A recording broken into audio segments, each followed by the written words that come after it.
Zee 24 तास एक पाऊल पुढे। निश्चित आपला मुद्दा लक्षात आला। असीम सरोदे जी गायकवाड जी आपला मुद्दा लक्षात आला। असीम सरोदेंना बोलायचं यावरती, पण तत्पूर्वी भारतकुमार राऊत आपल्यावर आता पुन्हा एकदा जोडले गेले आहेत। दिल्लीच्या स्टुडिओमधून ते आहेत। खासदार भारतकुमार राऊत या चर्चेमध्ये मी आपलं स्वागत करतो। आपला आजचा विषय जो आहे त्या विषयाच्या संदर्भामध्ये आपण बोलतोय। तर खरं तर तुमची एक इमेज पत्रकार म्हणून अत्यंत स्वच्छ आहे। शिवसेनेचा नेता म्हणून तुम्ही, खासदार म्हणून तुम्ही आता सध्या काम करतायत, पण तुमच्याही पक्षाच्या अनेक खासदारांवरती गुन्हे दाखल आहेत। कोर्टाच्या आजच्या निर्णयाकडे पक्ष म्हणून आणि तुमची वैयक्तिक अशी काय प्रतिक्रिया आहे ते सुरुवातीला सांगा। पहिल्यांदा जे म्हटलं की आपल्या पक्षाच्याही अनेक खासदारांवर गुन्हे दाखल आहेत। इथे सुप्रीम कोर्टाचा निर्णय आहे गुन्हे दाखल करण्याबद्दल नाही। जिकडे तुमचं कन्व्हिक्शन झालं असेल, जिकडे तुम्हाला दोषी म्हणून घोषित केलं असेल, तिकडे हा निर्णय लागू होतो। त्यामुळे गुन्हा दाखल करणं यामध्ये काही असेल नाहीये। तुम्ही त्याच्यामध्ये कन्व्हिक्ट झालात का, तुम्ही गुन्हेगार म्हणून साबित झालात का, याच्याबद्दलचा प्रश्न आहे। मला असं वाटत नाही शिवसेनेचा आजघडीचा कुठलाही खासदार अशा तऱ्हेने कुठेही गुन्हेगार म्हणून साबित झालेला नाहीये। खालच्या कोर्टात नाही, वरच्या कोर्टात नाही, कुठेच नाही।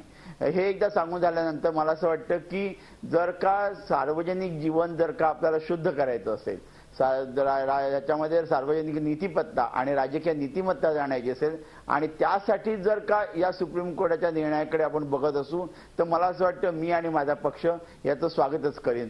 परंतु हे करत असताना जोपर्यंत सुप्रीम कोर्टाचा संपूर्ण निर्णय हा वाचला जात नाही तोपर्यंत त्याच्यावर अशा एकदम पटकन प्रतिक्रिया व्यक्त करणं हे बरोबर नाही असं मला वाटतं।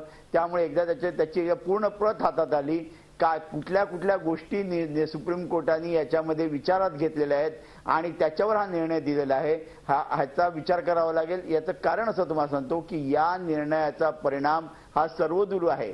एका कायद्याचे एक महत्त्वाचं कलम हे सुप्रीम कोर्टाने रद्दबातल ठरवून आता त्याला ताबडतोबीच्या इफेक्टने ताबडतोब हा निर्णय त्यांनी लागू केलेला आहे। असं सहसा सुप्रीम कोर्ट करत नाही, परंतु ते करण्यात आलेलं आहे। त्यामुळे याच्यावर खूप खोलवर विचार झाला पाहिजे। याला दोन्ही बाजू आहेत हे तुम्हाला मी सांगतो। गायकवाड साहेब जे बोलले त्याला मी पूर्ण सहमत आहे की एक तर आपली न्यायालयीन प्रक्रिया आपल्याला खूप वेगात करावी लागेल, ती आपण करत नाही। ते जर का अजूनही अँटिसिपेटरी बेलवर असतील, अजूनही ते जर का अशा तऱ्हेने जामिनावर मुक्त असतील, तर मला असं वाटतं त्यांच्यावर सुद्धा अन्याय आहे।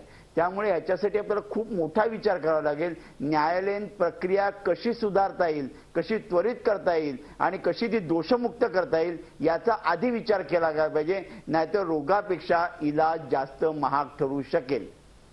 नाही असं भारतकुमार राऊत आपण म्हणतायत, पण याला एक दुसरी बाजू सुद्धा आहे। विश्वंभर चौधरी, मला काय म्हणायचं आहे ते तुम्हाला कळतंय, पण एका ब्रेकची वेळ झाली आहे। असीम सरोदे आणि विश्वंभर चौधरी तुम्हा दोघांकडे मी येणार आहे।